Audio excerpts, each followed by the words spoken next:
Então, vamos lá no nome de Jesus. Números, capítulo 9, a partir do verso 15. Eu vou tentar, meus irmãos, ser breve aqui. Mas eu quero ser fiel àquilo que Deus está trazendo. Amém? Números, capítulo 9, a partir do verso 15, diz assim: No dia em que foi armado o tabernáculo, a tenda da aliança, a nuvem o cobriu, desde o entardecer até o amanhecer. A nuvem sobre o tabernáculo parecia uma coluna de fogo. Era assim que sempre acontecia. À noite, a nuvem que cobriu o tabernáculo tinha aparência de fogo. Cada vez que a nuvem se elevava da tenda, o povo de Israel levantava acampamento e a seguia. Diga assim, e a seguia.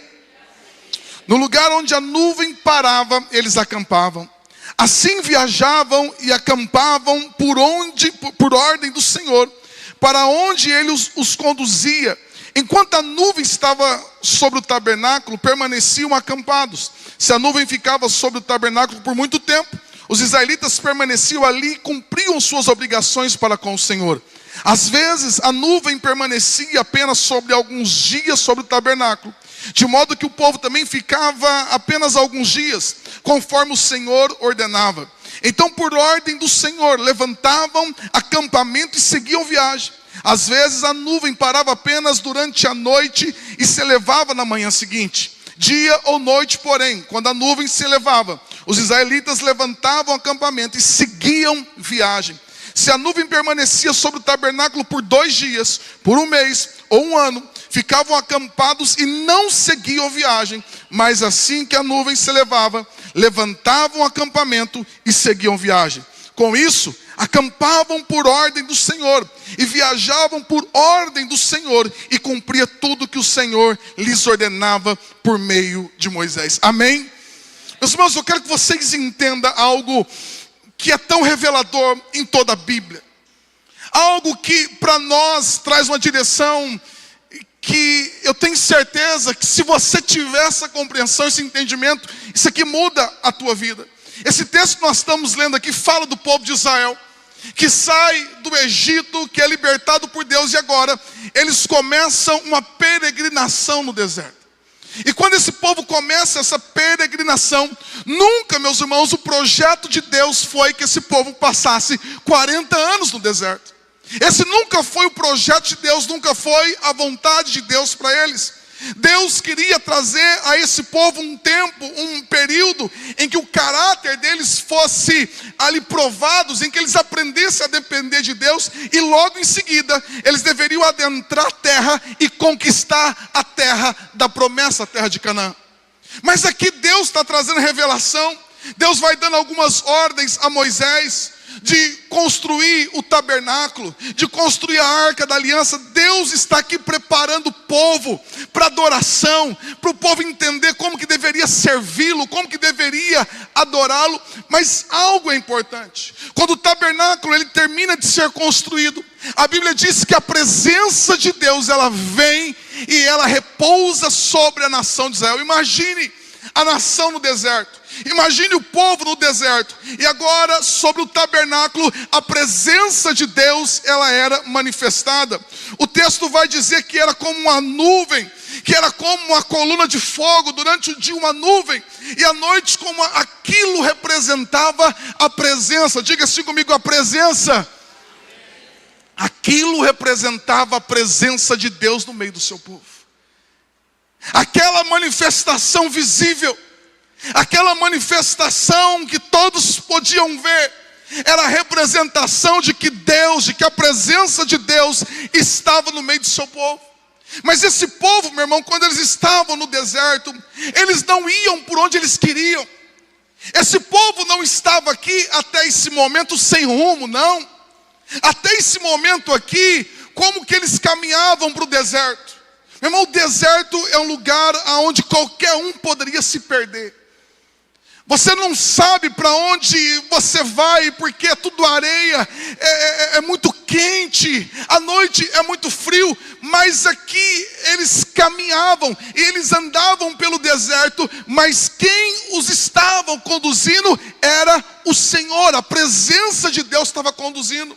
É por isso que o texto vai dizer que no dia que o tabernáculo foi armado, a tenda da aliança, a nuvem cobriu. E assim, essa nuvem, meu irmão, o verso 17 diz: cada vez que a nuvem se elevava da tenda, o povo de Israel levantava acampamento. Então imagina aqui comigo, olha aqui para mim.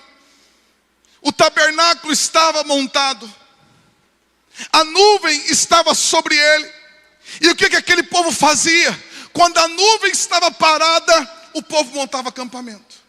E o povo ficava ali. O povo não podia sair, Moisés não saía com o povo se a nuvem não se movesse. Moisés não dava um passo adiante sem que a nuvem se movesse, então eles ficavam ali. E eles não sabiam se seria por um mês, ou por um ano, ou simplesmente por aquela noite, por 2 dias, e eles estavam ali. Quando a nuvem, diga assim, quando a nuvem, meu irmão, quando a nuvem então ela se move, o povo levanta acampamento, toda a estrutura, e eles começam a seguir a nuvem. Olha que interessante isso. Esse povo não está perdido, esse povo não está aqui andando ao léu, não. Esse povo está aqui, mas existe uma nuvem, a presença de Deus, os guiando e os conduzindo pelo deserto. Agora, quando nós olhamos, meu irmão, é tão interessante, projeta para mim Josué 3:4. Porque a presença de Deus, o projeto de Deus, o desejo de Deus foi que sempre Ele pudesse guiar o seu povo. Meu irmão, o que Deus quer fazer com você nesse ano de 2025 é guiar a tua vida. O que Deus quer fazer, Deus já tem um caminho, Deus já tem, meu irmão, uma direção para você, Deus já tem um caminho de bênção para a tua vida. 2025 nunca existiu na história, nós nunca vivemos 2025, não sabemos o que vai acontecer, como que vai ser, eu não sei o que vai acontecer, mas preste bem atenção. Josué, no capítulo 3, verso 4 diz: Deus falando para o seu povo, quando eles iam atravessar e adentrar a terra prometida: tenham o cuidado de ficar cerca de 1 quilômetro atrás dela, ou seja, da arca. Não se aproximem demais, assim vocês saberão para onde ir, pois nunca passaram por este caminho. O que Deus está dando a ordem através de Josué é: a arca da aliança, que representava a presença de Deus no meio do povo, ela vai à frente. Então olha para ela, siga ela, porque vocês estão indo por um caminho que vocês nunca foram. Meu irmão, entenda o que Deus está ministrando aqui nessa noite. Como que existem pessoas, meu irmão, que elas já têm tantos projetos, elas já têm tantas coisas. Meu irmão, nós devemos ter o entendimento e a sabedoria de que existe um ano que está para começar. Daqui a algumas horas, daqui a alguns minutos, um novo ano. Nós não sabemos o que vai ser da economia, nós não sabemos o que vai ser da política, nós não sabemos do que, muita coisa que vai acontecer, mas existe um Deus que sabe, existe um Deus que tem tudo em suas mãos, e Ele diz: siga a minha presença, porque a presença do Senhor vai nos mostrar a direção e o caminho. Às vezes a gente fica tão preocupado, dizendo: olha, eu ainda não tenho projetos para esse ano. Olha, eu ainda não sei o que eu vou fazer, eu estou perdido. Quem segue a presença de Deus não está perdido. Quem olha para a presença, quem acompanha, quando seus olhos estão em Jesus, Ele vai te guiar pelo caminho, Ele vai te mostrar. Por isso que eu não preciso ter ansiedade, meu irmão. Por isso que eu não preciso ter desespero. Mas o que vai ser? Eu não sei. Mas para onde que eu vou? E como que não precisa ter ansiedade? Não precisa o teu coração ficar com medo. Por quê? Porque Ele te conduzirá por caminhos de vida. Agora, entenda.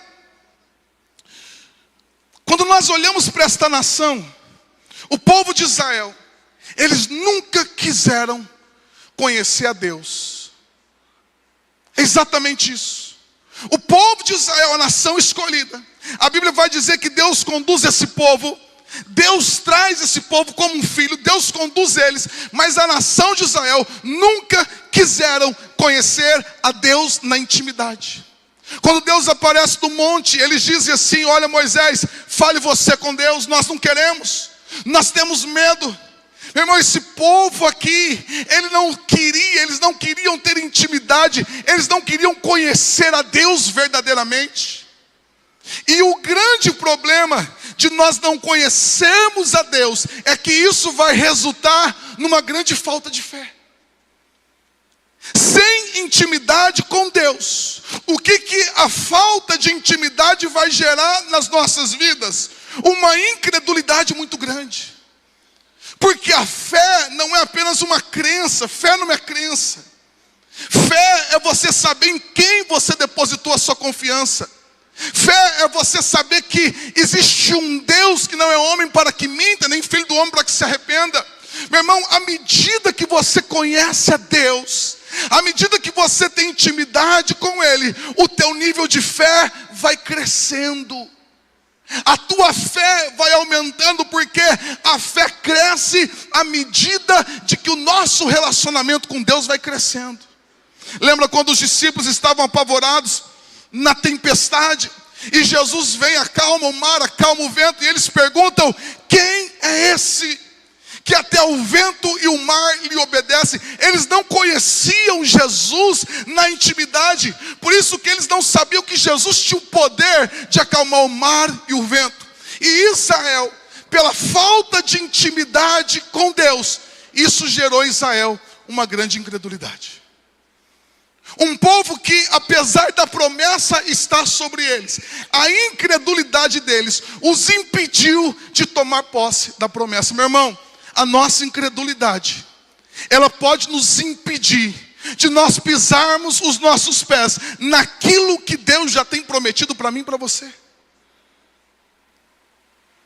Muitas vezes essa falta de intimidade com Deus vai gerar dentro de nós um coração incrédulo, que é resultado desta vida sem intimidade. Projeta para mim Deuteronômio capítulo 1. Deuteronômio capítulo 1, a partir do verso de número 31. Escute bem, porque Deus conduz esse povo. Agora, olha aqui para mim, para você entender. Esse povo sai lá do Egito. E Deus está guiando esse povo não está perdido. Eles estão seguindo a nuvem, eles estão seguindo a presença, e Deus vai guiando, até que Deus traz esse povo para o deserto de Parã, logo perto de Cádiz Barneia, e Deus diz: aqui é o lugar. Deus, meu irmão, levou o povo no lugar exato. Deus guiou esse povo na direção que eles deveriam ir. E agora, quando eles chegam na divisa da terra, eles deveriam adentrar a terra. Mas olha o que o texto diz. O verso 31 diz: também viram como o Senhor teu Deus cuidou de vocês ao longo do caminho, enquanto viajavam pelo deserto. Agora, é como um pai que cuida de seu filho. Agora ele os trouxe a este lugar. No entanto, mesmo depois de tudo que ele fez, vocês se recusaram a confiar no Senhor, o seu Deus, que vai adiante de vocês, buscando lugares para acamparem, e guiando-os como uma coluna de fogo durante a noite, uma coluna de nuvem durante o dia. Olha o que Moisés está dizendo. Ele está dizendo: Deus cuidou de vocês.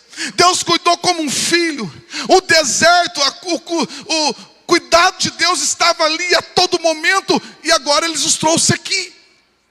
E quando eles chegam na divisa da terra, e que eles, meu irmão, aqui uma informação importante: Deus não mandou Moisés levantar espia nenhum.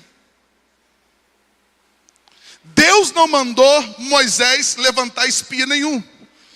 Isso aqui foi ideia do povo, dos líderes. Porque, vamos mandar espia. Para quê? Para ver se a terra realmente é boa. Então Deus é mentiroso?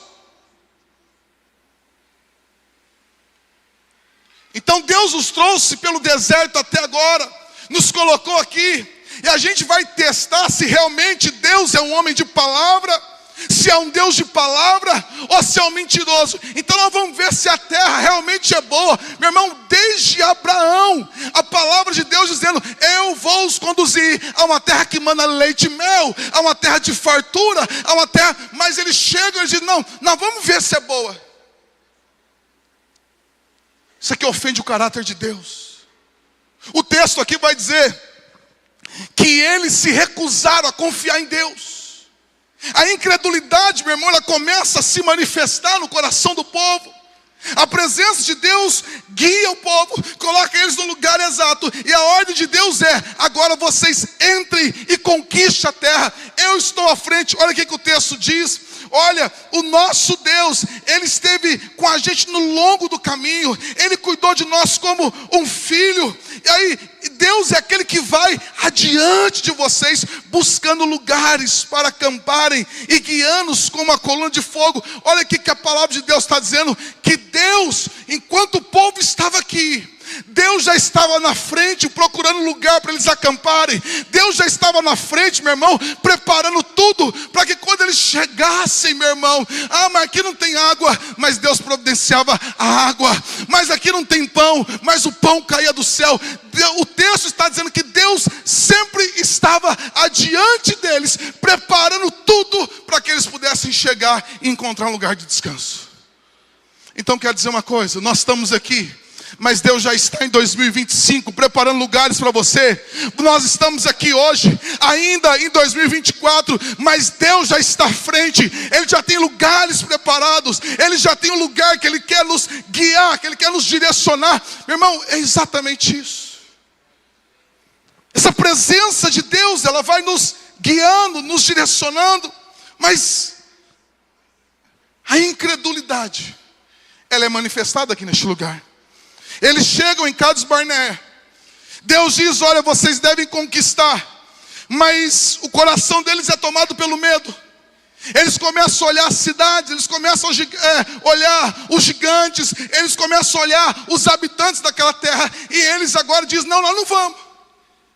E alguns começam a dizer: nós vamos voltar para o Egito. Aí, meu irmão, acontece algo. Porque Deus, meu irmão, é um Deus bondoso.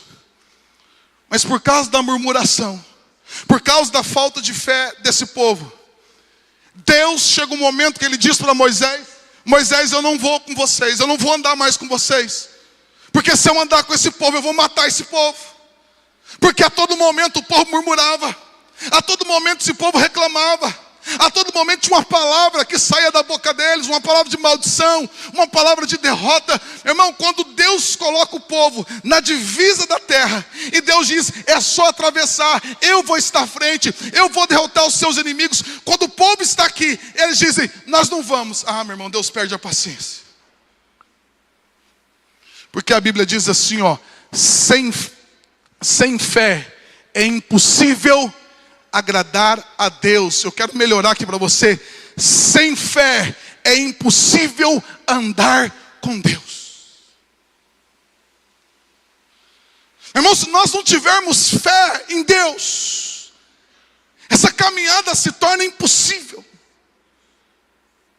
Se nós não tivermos no nosso coração esta fé em Deus, de que Deus é aquele que está à frente, aquele que está nos guardando, é impossível nós caminharmos com Deus. Por quê? Porque o Deus que nós servimos é um Deus que sempre vai nos conduzir a lugares em que somente a fé conseguirá te colocar lá. Existem portas que Deus quer abrir, mas a chave que abre essas portas é a chave da fé. Porque sem fé, essas portas continuarão fechadas. Deus chega esse momento que Deus perde a paciência com o povo. No Deuteronômio, no capítulo 1 ainda, no verso 20 e 22, vai dizer assim, eu lhes disse: vocês chegaram à região montanhosa dos amorreus que o Senhor nosso Deus nos dá. Vejam, o Senhor seu Deus colocou a terra diante de vocês. Vão, tomem posse dela conforme o Senhor, o Deus de seus antepassados, lhes prometeu. Não tenham medo, nem desanime.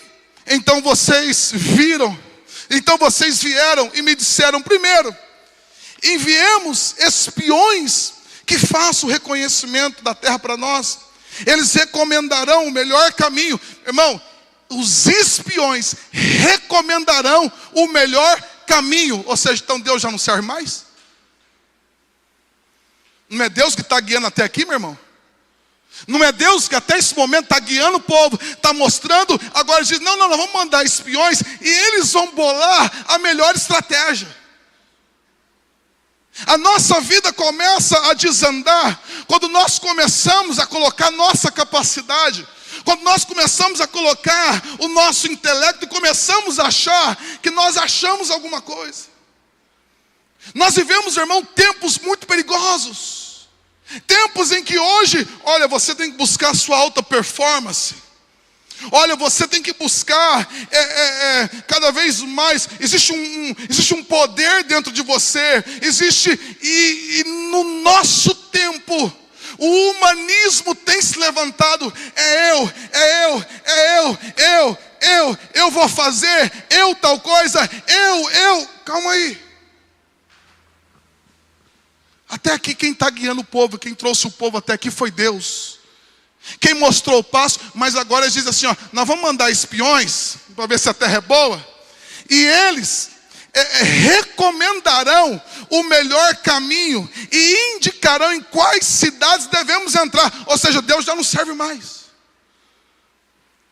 Irmão, a gente tem que tomar cuidado com isso aqui. Porque nós devemos a todo momento viver debaixo de uma dependência de Deus. A todo momento nós devemos estar debaixo de uma dependência de Deus. Deus, para onde que eu vou? Deus, o que que eu vou fazer? Deus, qual é o próximo passo? Escute o que eu vou te falar.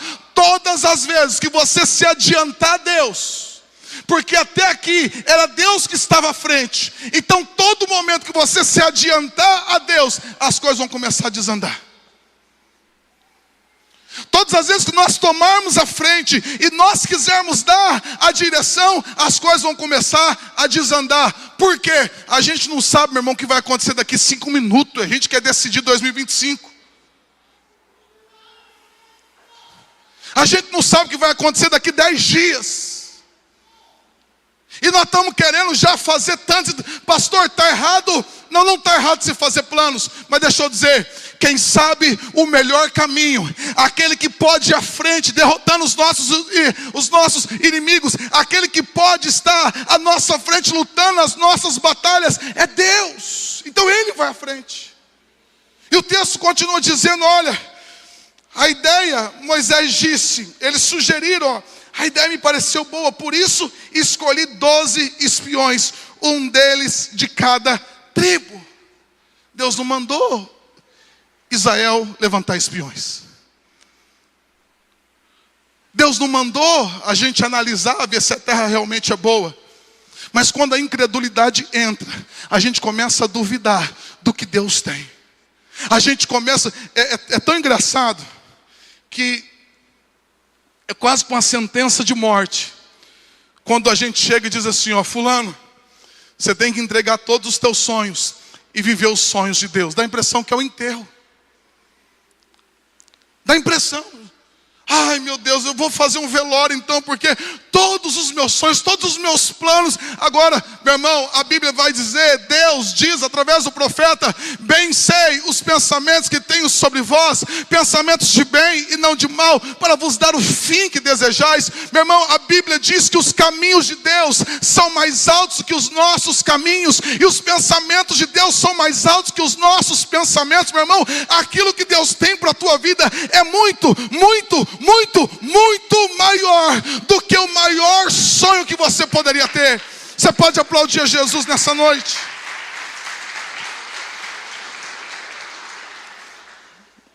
O povo agora, eles se recusam a adentrar a terra. Deuteronômio capítulo 14, Números 14, 34. Por falta de fé, por causa da incredulidade, esse povo, eles deixam Deus de lado. E eles agora tomam a frente. Olha o que diz Números 14, 34. Uma vez, aqui Deus está falando. Uma vez que seus, quem, meus irmãos? Seus espiões, não é de Deus. Deus está dizendo seus espiões, não foi eu que mandei? O que você tem que sondar a terra? O que você tem que... A gente tem essa mania. Não, vamos lá, meu irmão. Deus não é um Deus de teste. Quando Deus fala, quando Deus direciona, Ele já tem um caminho. E quando Deus aponta o caminho, Ele já tem a estrutura, Ele já tem tudo o que é necessário. Meu irmão, Deus é um Deus não de incerteza, mas um Deus de certezas e verdades. Então Deus está dizendo, uma vez que seus espiões passaram quantos dias, meus irmãos? Quantos dias? 40 dias, fazendo o reconhecimento da terra, vocês andarão sem rumo pelo deserto durante 40? Então diga assim, 40 dias. E diga assim, 40 anos. Olha o que Deus está dizendo, quero ler mais uma vez. Uma vez que seus espiões passaram 40 dias fazendo o reconhecimento da terra, vocês andarão sem rumo pelo deserto durante 40 anos, um ano para cada dia, como punição por sua culpa. Assim saberão o resultado de se opor a mim. Meu irmão, olha que coisa mais tremenda e terrível, porque Deus está dizendo assim, ó. Deus leva o povo até o limite da terra. Deus, até esse momento, é Deus que conduz. Mas quando chega no limite da terra, eles ultrapassam Deus. Eles levantam os seus espiões. E eles agora, eles que reconhecem a terra, eles que vão ver o melhor caminho, eles que vão ver a melhor estratégia. Deus está dizendo, porque vocês levantaram os seus espiões. E esses homens, eles tomaram a minha frente. E eles passaram lá 40 dias. Para cada dia que vocês passaram, será um ano sem rumo, andando no deserto. Escute o que eu vou te falar. Para cada dia que você toma a direção, e que não foi Deus que te direcionou. Quando você toma a frente e diz, eu vou, mas quem diz, não, eu sei que vai dar certo. A Bíblia, Deus está dizendo assim, ó, para cada dia que vocês andaram na terra que eu não estava à frente, que eu não mandei, será um ano perdido no deserto. Escute o que eu quero dizer para você nessa noite, meu irmão. Não ouvir a Deus, não buscar a vontade de Deus, não olhar para a presença dEle, seguir a presença dEle, nos custa muito caro. Nos custa muito caro. Hoje, até ia mandar para o Diego, não sei se o Diego vai lembrar. Hoje, não sei porquê, da onde que veio, mas veio um rapaz na cabeça. Não lembro se foi o YouTube que mandou, não lembro. Mas eu lembrei de um cara, o Kaiser. Lembra dele? Esse rapaz é um rapaz cristão, bilionário, milionário. Andava de jatinho e tal, e ele tem um testemunho dele. E hoje eu estava vendo um vídeo dele. Esse cara quebrou. Só para você ter ideia, a esposa abandonou ele. Se juntou com um cara. E a situação dele estava tão terrível que ele foi trabalhar para o cara que agora está com a mulher dele. Pra você ter ideia. Lá em Alphaville. Pensa num cara, meu irmão, que andava de jatinho. Para cima e para baixo. Comprando Lamborghini de 14 milhões. Com helicóptero, com tanta coisa. E ele fazendo um vídeo, ele contando um pouco do que aconteceu. E ele disse que numa ministração, num evento que eles fizeram, um profeta se levantou e disse assim, ó, não vai. Essa decisão que você está querendo tomar, não vai. Não faça isso. E ele não deu ouvido e ele foi. Ele disse, eu perdi tudo. E agora, não é só perder tudo não. Que se perdesse tudo, ainda ele estaria no lucro. O problema é que além de perder tudo, ele está menos 30 milhões. Negativo 30 milhões. Você sabe por que isso? Porque quando nós deixamos Deus de lado, e nós dissemos assim, não, eu vou. Deus está dizendo, para cada dia que vocês espionaram a terra, será um ano no deserto, andando sem rumo. Então 40 dias na terra, serão 40 anos vagando no deserto. Preste bem atenção que eu vou te falar. Tem muita gente vagando no deserto. Existem muitas pessoas, meu irmão, que estão perdidas. Existem muitas pessoas que estão vivendo a vida sem rumo, sem direção. Tem gente que está vivendo dia após dia, ele não sabe, ele diz, eu estou perdido, eu não sei se eu monto um negócio, se eu compro uma bicicleta, se eu caso, eu não sei.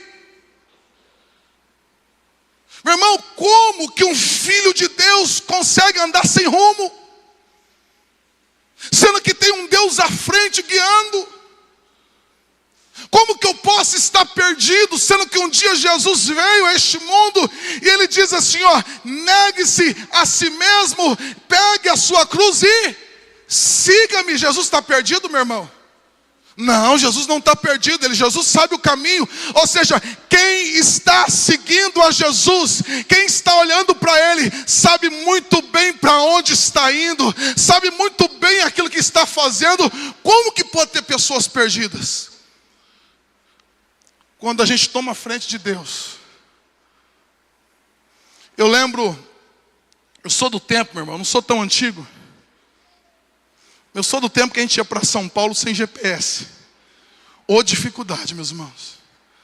Porque o GPS é uma bênção. Porque São Paulo você tem 8 pistas. Aí você está aqui. De repente a entrada é naquela ali à direita. Mas como você atravessa 8 pistas? Já aconteceu várias vezes. A gente está assim. E eu passava, era aquela ali. Ah, meu irmão, você perdeu a entrada. Aí você vai dar o quê? Uma volta enorme, não é assim?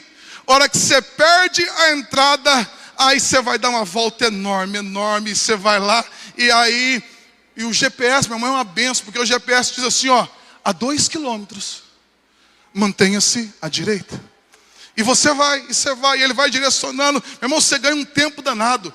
Por quê? Porque o GPS está guiando. O GPS conhece tudo, ele vai direcionando, ele vai, e aí você anda como se você morasse em São Paulo. Só que quando Deus está aqui, e eu estou olhando para Ele, Ele vai me guiando, para a direita, para a esquerda, avança, para, é momento de parar, fica aí, espera, agora levanta, anda. Mas quando eu tomo a frente de Deus, eu não sei para onde eu vou. Se você não sabe para onde você está indo, se você está completamente perdido na sua vida, deixa eu falar para você, é porque Deus ficou para trás. Se você não sabe para onde você está indo, se você olha para a tua vida e diz, eu me sinto sem rumo, eu me sinto sem direção, sabe o que é? Se atravessou a Deus. Você tomou a frente de Deus. Nós não fomos chamados para tomar a frente, nós somos chamados para seguir a Deus.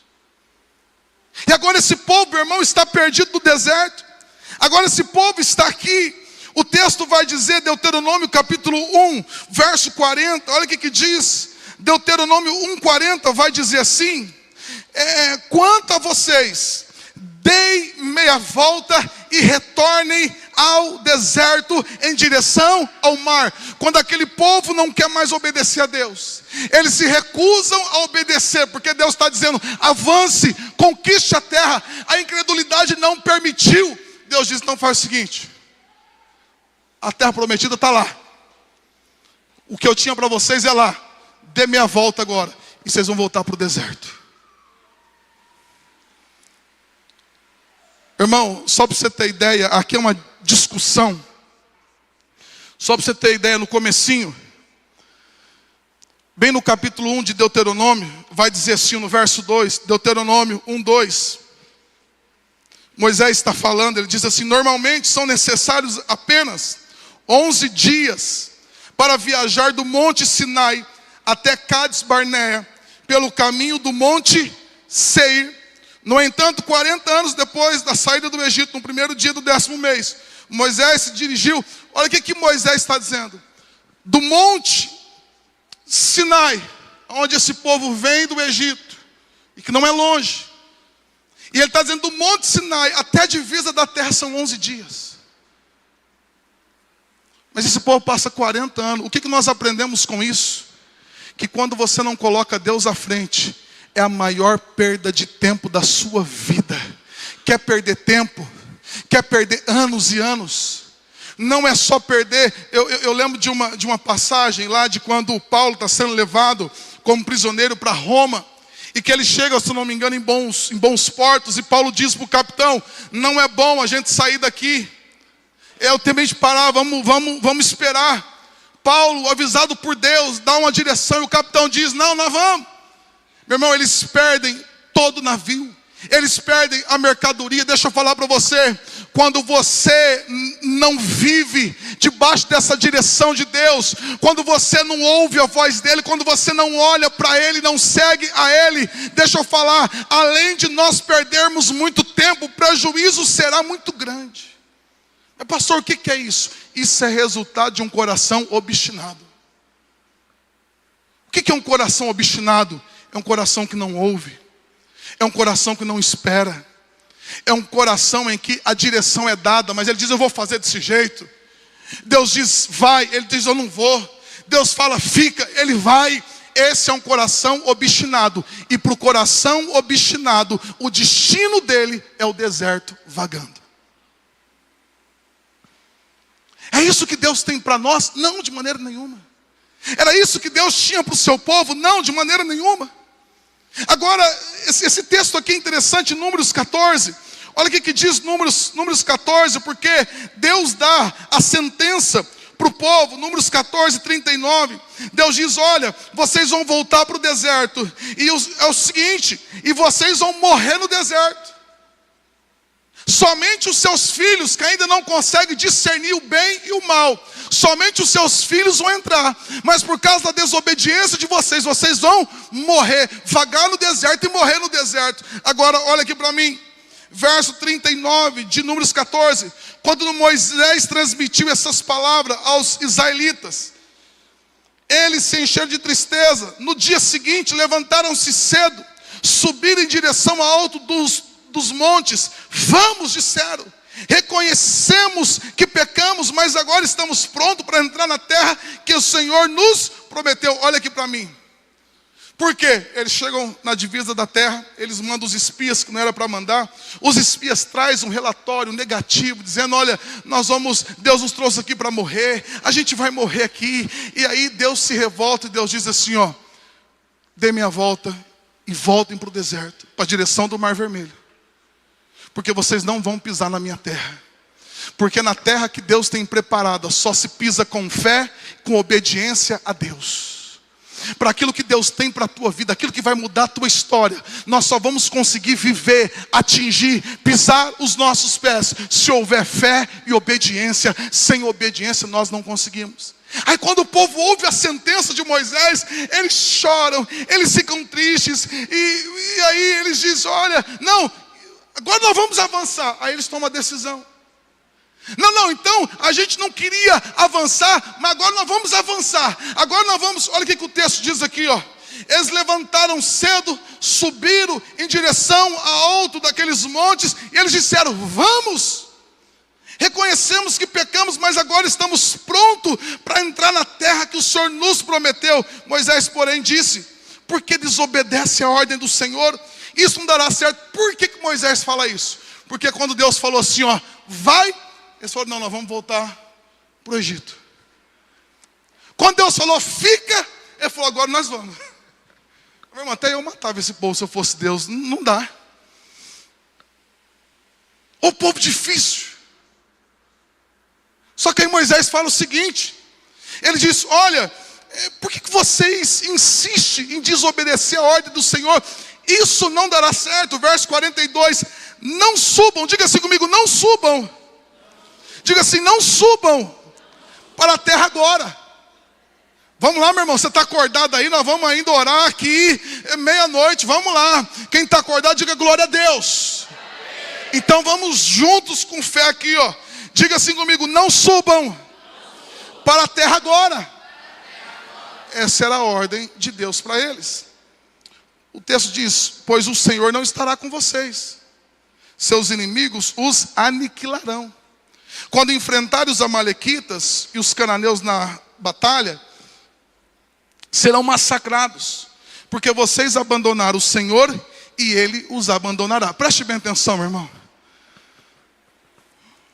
O texto vai dizer assim, o verso 44, preste bem atenção. Arrogantemente. Como, meus irmãos? Arrogantemente os israelitas avançaram até o alto dos montes. Agora, olha isso aqui, ó. Isso aqui me fez chorar.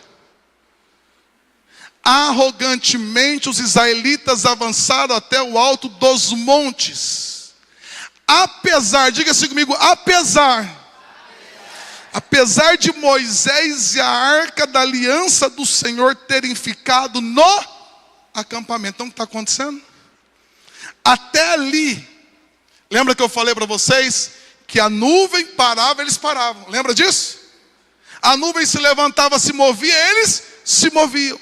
A nuvem parava uma noite, eles paravam uma noite. A nuvem ficava parada 2 dias, eles ficavam parados 2 dias. A nuvem se levantava. Então até aqui era a presença de Deus que estava guiando eles. Pastor, mas o que significa essa presença de Deus? Simples, eles estavam no deserto, mas porque a presença de Deus estava à frente, não faltou pão, não faltou carne, não faltou água, eles não tinham armas, eles não tinham cidades fortificadas, mas nenhum inimigo conseguiu derrotá-los. Por quê? Porque a presença do Senhor estava à frente deles. Essa é a questão da presença de Deus. Quando a presença de Deus está à tua frente, Deus pode te mandar para o meio do nada, e no meio do nada Ele vai te prosperar, não vai te faltar nada. Os teus inimigos serão derrotados. Por quê? Porque a presença do Senhor está à frente. Mas aqui o povo diz, agora nós vamos lutar. Moisés diz, não vai, Deus não foi.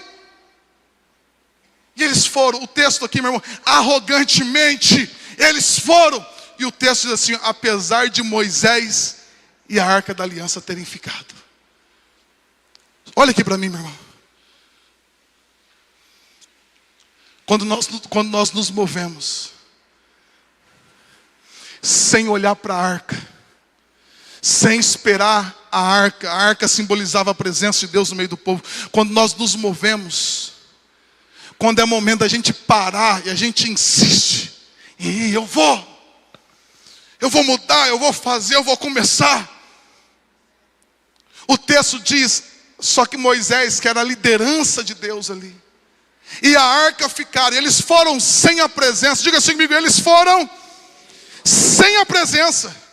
Qual que é o resultado disso? Então os amalequitas e os cananeus que viviam naqueles montes desceram, derrotaram os israelitas e os perseguiram até Ormá. Esse povo até então não havia perdido uma batalha. Esse povo até então, mesmo sem armas necessárias, mesmo sem cidades fortificadas, meu irmão, até esse momento esse povo não havia enfrentado derrota. Mas quando eles vão sem a presença, quando eles se movem sem a presença, eles são massacrados. Um tanto morre, outro tanto volta para o deserto e começa a andar sem rumo. Eu queria, encerrando aqui nessa noite, porque eu falei para vocês aqui, meus irmãos, que é o ano da presença. Eu fiz essa exposição aqui para vocês entenderem algo. Olha o que diz o texto, Êxodo 33, 15, livro do Êxodo, no capítulo 33, no verso 15, diz assim,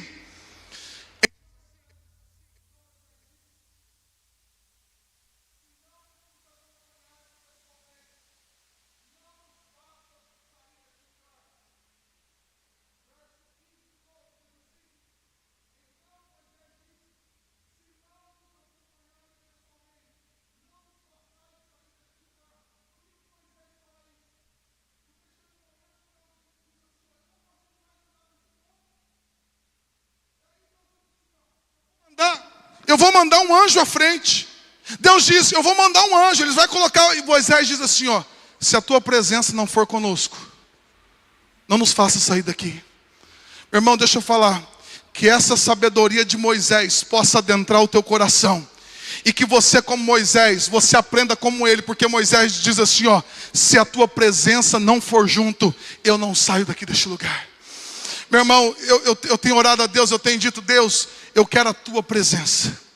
E se a tua presença não for comigo, eu não quero sair daqui. Porque quando a presença de Deus vai, Ele constrói caminhos aonde não tem caminhos. Quando a presença de Deus vai, Ele vai destruir inimigos à frente. Agora, o verso 16 diz, se não nos acompanhares, como os outros saberão que o teu povo e eu contamos com teu favor? Pois é a tua presença em nosso meio que nos distingue de teu povo e eu, de todos os outros povos. Olha o que Moisés está dizendo. Se o Senhor não for conosco, como que saberemos que o teu favor estará conosco? Porque o que nos faz diferente das outras nações é que a nossa nação, o nosso povo, nós somos o teu povo, e o Senhor anda junto com o teu povo, e a tua presença no nosso meio. Meu irmão, quando eu estava em casa hoje lendo isso aqui, foi tão tremendo. Por quê? Porque tem muita gente, meu irmão, que tem que fazer uma romaria até Aparecida. Tem gente que tem que ir lá para o norte. Por quê? Porque o Deus deles não anda no meio deles, eles têm que ir até lá. Mas o nosso Deus, Ele está no nosso meio. O nosso Deus, Ele está presente aqui hoje. O nosso Deus, Ele habita dentro de nós, dentro de cada um de nós. Aplauda mais forte a Ele. O que Moisés está dizendo, meu irmão? O que Moisés está dizendo? Ele está dizendo, Deus, a diferença nossa para as outras nações é que o Senhor anda no nosso meio. O Senhor está conosco. O Senhor anda junto com o teu povo. Meu irmão, olha que coisa tremenda. A nossa diferença para as outras nações é que a tua presença está conosco. E porque a tua presença está conosco, o teu favor está conosco. Agora a gente diz assim, ó, pastor, você está falando de presença. O que significa isso? O que é, encerrando aqui, o que é essa presença de Deus? Que tanto se fala no Antigo Testamento, no Novo Testamento. Quando nós falamos dessa presença de Deus, nós estamos falando da presença manifesta de Deus. E eu queria aqui hoje dar 3 exemplos para vocês. 3 exemplos. Porque você diz assim, pastor, mas eu tenho Deus dentro de mim. Amém. Se você entregou a sua vida a Jesus, se você confessou Jesus como seu Senhor e seu Salvador, o Espírito Santo, a presença de Deus está aí com você. Amém? Mas a Bíblia faz uma diferenciação da presença manifesta. Porque você está aqui porque o Espírito Santo de Deus trouxe aqui. Mas existe um nível maior da presença de Deus. E não é Deus, e preste bem atenção, não é Deus que escolhe, não é Deus que diz assim, Juliana, ela está tão bonitinha hoje, e a minha presença vai manifestar de uma forma diferente nela. Mas o Rodrigo não. O Rodrigo não gostei dele, essa camisa branca. Não, meu irmão, não é, preste bem atenção. Não é Deus que define o quanto que a presença dele vai se manifestar no nosso meio. Então eu vou dar 3 exemplos para vocês. 3 exemplos. Para você entender do que eu estou falando quando eu falo da presença de Deus. Então o primeiro exemplo é Rofini e Finéias. Você que vai ter filho, não sabe o nome que você vai dar. Alguns nomes, algumas sugestões. Rofini. Não, Finéias. Um nome legal para você dar para o seu filho. Projeta para mim 1 Samuel capítulo 2, verso 12. 1 Samuel, capítulo 2, verso de número 12. Tem uma versão aqui, eu não sei se vocês vão ter aí. ACF, tem essa versão? ACF. Se tiver, projeta para mim. Isso, olha, vocês são demais. Os midianitas estão demais hoje, meus irmãos. Nossa, vamos aplaudir a Jesus pela vida deles. Glória a Deus. Primeiro exemplo. Nós estamos falando de presença de Deus até agora. Primeiro exemplo. Aqui a Bíblia está falando dos filhos de Eli. Eli era um sacerdote, família sacerdotal. Eli tinha 2 filhos. Mas esses 2 filhos de Eli, a Bíblia diz que eles eram filhos de Belial, eles eram filhos de Satanás. Irmão, eles eram sacerdotes. Filho do sacerdote Eli. O sacerdote Eli foi aquele que falou para Ana, vai que o Senhor conceda o desejo do teu coração. E o texto vai dizer, eram porém os filhos de Eli, filhos de Belial, não conheciam ao Senhor. Agora preste bem atenção. Como que um sacerdote, como que um pastor não conhece o Deus o qual ele prestava o culto, o qual ele servia no templo? Quando a Bíblia diz que eles não conheciam o Senhor, está dizendo que eles não tinham intimidade com Deus. Porque você pode estar dentro da igreja. Esses sacerdotes aqui, eles estavam lá nos rituais daquele tempo. Eles serviam, mas eles se prostituíam, eles viviam uma vida completamente desordenada, uma vida completamente vazia. Aqui, ó, o verso 13 vai dizer: nem por seus deveres de sacerdotes, eles não tinham consideração pelo Senhor. E aí vai dizer aqui que eles metiam o garfo no sacrifício, eles desonravam a Deus. Preste bem atenção. Nós estamos falando de sacerdotes, meus irmãos, que estavam no templo, mas não conheciam a Deus. Tem gente dentro da igreja, mas ele não conhece a Deus. Tem gente dentro da igreja, mas ele não tem vida de oração. Ele não lê a Bíblia, ele não ora, ele não tem tempo de adoração. O único tempo dele é esse tempo aqui, e ainda ele fica apressado para ir embora. Será que deu tempo? Eu tenho que ir. A Bíblia está dizendo que apesar de sacerdotes, eles não conheciam ao Senhor. Esse é o primeiro nível de pessoas. Pessoas que, porque Deus, Ele quer ser conhecido pelo seu povo. O que a Bíblia diz em Oséias? Conheceis e prossigais em conhecer o Senhor. Você e eu fomos chamados para conhecer a Deus na intimidade. Eu e você fomos chamados para viver uma vida de intimidade, mas existem pessoas dentro da igreja que eles não têm vida de oração. Eles não lêem a Bíblia. Eles não sabem o que é ouvir a voz do Espírito Santo. Eles nem sei se a gente fica falando, eles ficam perdidos. Mas pastor, como que é esse negócio de ouvir o Espírito Santo? Eles não sabem, apesar de estarem anos. Por quê? Porque no coração deles, eles não colocaram o desejo de conhecer o Deus que eles servem. E qual que é o resultado disso? Uma vida de pecado.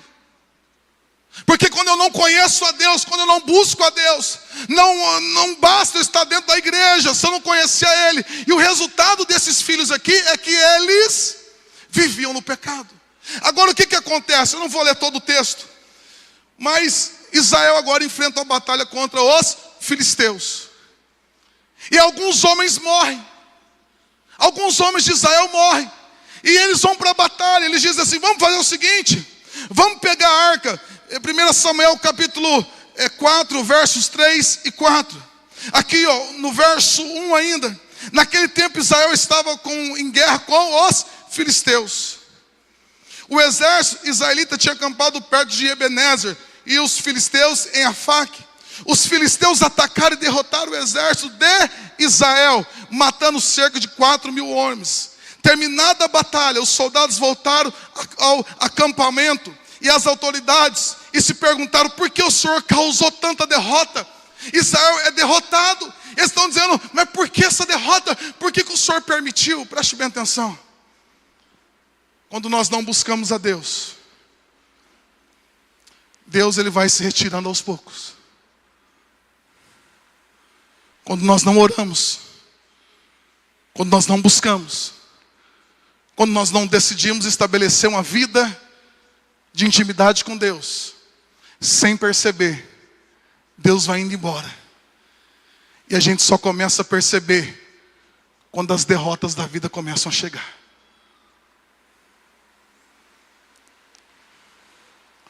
A gente só começa a perceber quando os fracassos, e eles estão perguntando: por que Deus nos abandonou? Não. Deus não falou para Israel: vocês abandonaram Deus, Deus agora vai abandonar vocês. Meu irmão, preste bem atenção. O que Deus me deu aqui é o seguinte: Deus não é amuleto para a gente usar em dia de batalha. Lembra daqueles filmes que vinha o padre lá com a cruz para expulsar os filmes assim, vinha com aquela, e lá jogava água benta lá, e aquele negócio todo. Deixa eu falar para você, Deus não é pingente, meu irmão. Não é a cruzinha aqui que vai te... Não é o sinal de cruz que vai te... Isso aqui não serve para nada, não. Deus não é amuleto de ninguém. Porque quando eles estão sendo derrotados, eles falam, vamos trazer a arca que foi construída lá no deserto, que a presença de Deus estava. Eles dizem, vamos trazer a arca, vamos lá, vamos lá. E eles levam a arca. E mesmo assim eles foram derrotados. Porque ali só estava a arca, mas a presença de Deus não se manifestou. Por quê? Porque nós estamos num tempo em que a nação não buscava Deus. Meu irmão, se você não buscar Deus verdadeiramente, a presença de Deus vai embora. E quando essa presença de Deus manifesta, ela vai embora, as derrotas começam a chegar. Esse é o primeiro exemplo. Esses 2 filhos do sacerdote Eli morreram na batalha. O sacerdote Eli caiu, morreu, cego, caiu da cadeira, gordo, quebrou o pescoço. Aí as mulheres dizem assim, e acabou. Foi-se a glória de Israel. A presença de Deus foi embora. Deixa eu falar algo para você. Olha aqui para mim, meus irmãos. Se você não buscar se relacionar com Deus, Ele vai embora. Pastor, como assim Ele vai embora? Porque Deus sempre vai procurar a um lugar onde Ele possa ter comunhão. Se Deus não achar em você, Deus vai estar sempre procurando alguém aonde Ele possa se relacionar. Eis que estou à porta e bato. Se alguém ouvir a minha voz e abrir a porta, eu entrarei em sua casa, cearei com ele e ele comigo. Meu irmão, a Bíblia diz, se vocês me amarem e obedecer os meus mandamentos, eu virei com meu Pai e nós iremos fazer morada em vocês. Segundo exemplo aqui, diga assim, Abinadab. Eu não vou ler o texto, mas eu vou citar apenas. Abinadab é um levita, porque quando a arca agora é levada embora pelos filisteus, ela vai para o território deles, mas ela causa tanto estrago lá, que eles devolvem a arca para Israel, e a arca agora fica na casa de Abinadab, um levita, e a Bíblia vai dizer que essa arca ela fica lá durante 20 anos, quantos anos? 20 anos, agora vamos para o outro texto. 1 Crônicas, capítulo 13, verso 13. 1 Crônicas, capítulo 13, verso 13. Nós já estamos caminhando para o final aqui, meus irmãos. O texto diz assim, ó. Assim não transferiu a arca do Senhor para a cidade de Davi. Em vez disso, levou-a para a casa de Obed-edom, na cidade de Gate. A arca do Senhor, diga assim, a arca do Senhor. O texto diz, ficou na casa de Obed-edom por 3 meses. Quanto tempo? E o Senhor abençoou a família de Obed-edom e tudo o que ele possuía. Agora eu dei 3 exemplos aqui. Eu falei de Hofni e Finéias, que viviam uma vida sem compromisso. E aí quando a batalha veio, não, vamos lá, vamos pegar a arca, vamos lá. E eles morreram na batalha. Porque tem gente que só lembra de Deus na dificuldade. Só na crise.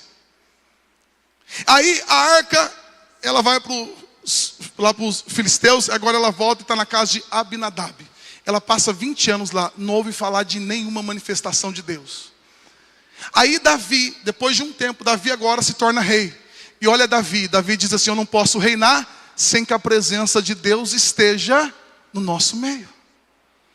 Meu irmão, a Bíblia tem homens e mulheres de sabedoria que entenderam que nada se pode fazer sem a presença de Deus. João capítulo 15, Jesus vai dizer, sem mim nada podeis fazer, sem mim nada podeis fazer. Davi agora é rei, ele diz, mas eu não vou reinar pela sabedoria, eu não vou reinar pela minha força, eu não vou reinar pela minha capacidade financeira. E agora o que eu vou fazer é o seguinte, eu vou trazer a presença de Deus. Aí Davi vai trazer a presença de Deus, ele vai buscar a arca, ele tenta fazer, ele faz de maneira errada, a arca está caindo, eu estou adiantando aqui.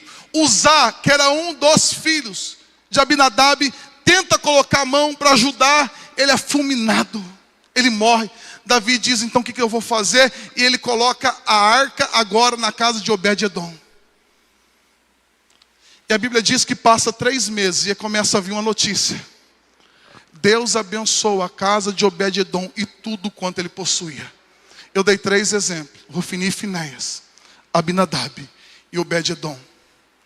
Os primeiros, a arca não fez efeito na vida deles. O segundo, não aconteceu nada demais. Ficou lá, 20 anos, nenhuma mudança.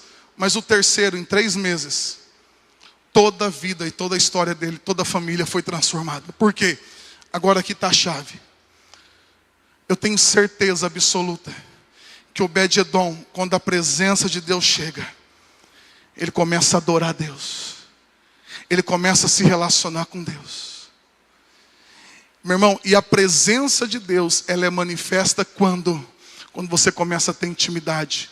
Quando você começa a se relacionar com Deus. E quando você começa a se relacionar com Deus, a presença de Deus, ela vem.